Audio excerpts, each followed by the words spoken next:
Assalamualaikum warahmatullahi wabarakatuh. Nama saya Erina Sofi Indrawati, NIM 20040114092 kelas 2020B yang diampu oleh Bapak Ludovicus. Jadi, video ini bertujuan untuk melengkapi tugas mata kuliah Pendidikan Kewarganegaraan. Tugas kali ini adalah tugas mereview materi yang telah diberikan oleh Bapak Ludovicus. Materi yang saya pilih adalah materi tentang identitas nasional, integrasi nasional, dan nilai norma konstitusional. Identitas nasional. Identitas nasional dibentuk oleh dua kata dasar, yaitu identitas dan nasional. Dalam Kamus Besar Bahasa Indonesia, identitas berarti ciri-ciri atau jati diri. Dengan demikian, identitas merujuk pada ciri atau penanda yang dimiliki oleh seseorang pribadi atau kelompok. Identitas sendiri misal KTP, ID card, SIM, kartu pelajar. Satu lagi, identitas penting yang harus dimiliki oleh setiap warga negara Indonesia adalah nomor pokok wajib.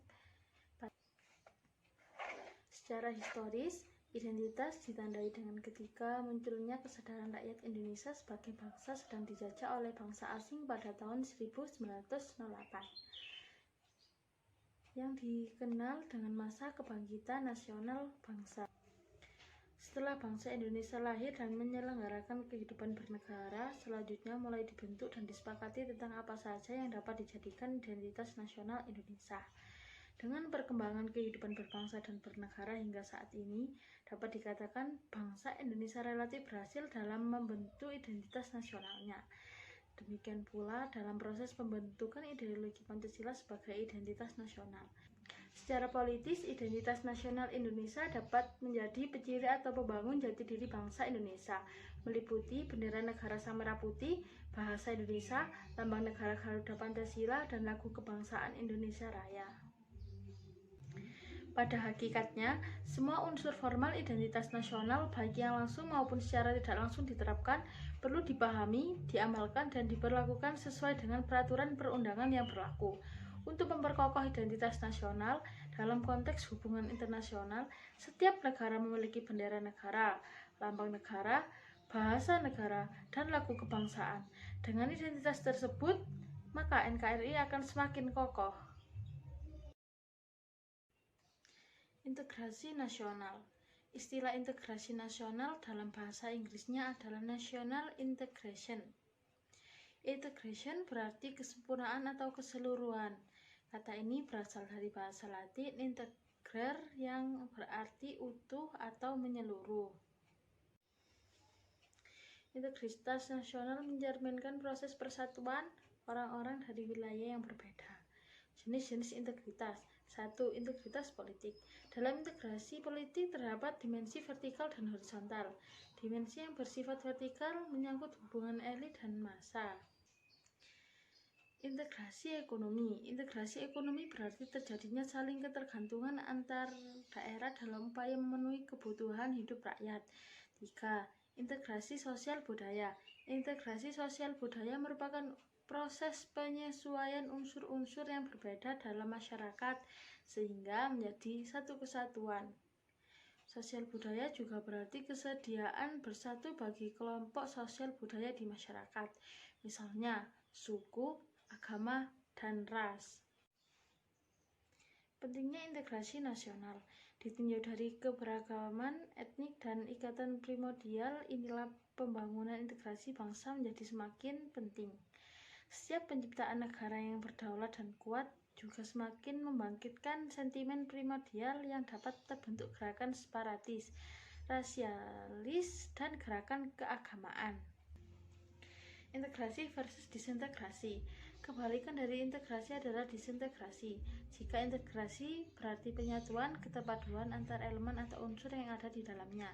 Disintegrasi dapat diartikan ketidakpaduan, perpecahan di antara unsur-unsur yang ada. Jika disintegrasi terjadi konsensus, maka disintegrasi dapat menimbulkan konflik atau perseteruan. Disintegrasi bangsa adalah mudarnya kesatupaduan antar golongan dan kelompok yang ada dalam suatu bangsa yang bersangkutan. Pengembangan integrasi di Indonesia. Faktor yang menentukan tingkat integrasi suatu bangsa adalah 1. Adanya ancaman dari luar. Adanya ancaman dari luar dapat menciptakan integrasi masyarakat. Masyarakat akan bersatu meskipun berbeda suku, agama, dan ras ketika menghadapi musuh bersama. 2. Gaya politik kepemimpinan. Gaya politik para pemimpin bangsa dapat menyatukan atau mengintegrasikan masyarakat bangsa tersebut. 3. Kekuatan lembaga-lembaga politik.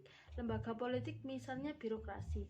Birokrasi yang satu padu dapat menciptakan sistem pelayanan yang sama, baik dan dapat diterima oleh masyarakat yang beragam. 4. Ideologi nasional. Ideologi merupakan perangkat nilai-nilai yang diterima dan disepakati. Ideologi juga memberikan visi dan beberapa panduan bagaimana cara menuju visi atau tujuan itu. 5. Kesempatan pembangunan ekonomi. Jika pembangunan ekonomi berhasil, maka menciptakan keadilan, maka masyarakat bangsa tersebut akan menerima sebagai satu kesatuan. Dinamika integrasi nasional di Indonesia. Terdapat banyak perkembangan dan dinamika integrasi yang terjadi di Indonesia. Dinamika itu bisa kita contohkan peristiwa integrasi berdasarkan 5 jenis integrasi sebagai berikut. 1. Integrasi bangsa. 2. Integrasi wilayah. 3. Integrasi nilai. 4. Integrasi elit massa. 5. Integrasi tingkah laku. Nilai dan norma konstitusional. Dalam arti sempit, konstitusi merupakan dokumen atau seperangkat dokumen yang berisi aturan-aturan dasar untuk menyelenggarakan negara. Sedangkan dalam arti luas, konstitusi memiliki peraturan baik tertulis maupun tidak tertulis, yang menentukan bagaimana lembaga negara dibentuk dan dijalankan. Fungsi konstitusi. Konstitusi berfungsi sebagai landasan konstitusionalisme. Landasan konstitusionalisme adalah landasan berdasarkan konstitusi, baik konstitusi dalam arti luas maupun konstitusi dalam arti sempit. Konstitusi dalam arti luas meliputi undang-undang dasar, undang-undang organik, peraturan perundang-undangan, dan konvensi. Konstitusi dalam arti sempit berupa undang-undang dasar. Kekuasaan pemerintahan negara memuat aturan-aturan dasar. Semua pasal tersebut berisi peraturan dasar yang mengatur kekuasaan presiden, baik sebagai kepala negara maupun kepala pemerintahan. Sebagai kepala negara, presiden adalah simbol resmi negara Indonesia di dunia. Konstitusi berupa hukum dasar tertulis yang lazim disebut Undang-Undang Dasar, dan dapat pula tidak tertulis. Tidak semua negara memiliki konstitusi tertulis atau undang-undang dasar. Dalam negara modern, penyelenggara kekuasaan dilakukan berdasarkan hukum dasar atau konstitusi. Dengan demikian, konstitusi mempunyai kedudukan atau derajat supremasi dalam suatu negara. Yang dimaksud supremasi konstitusi adalah konstitusi mempunyai kedudukan tertinggi dalam tata tertib hukum suatu negara. Sekian review materi dari saya. Bila ada salah kata, saya mohon maaf. Wassalamualaikum warahmatullahi wabarakatuh.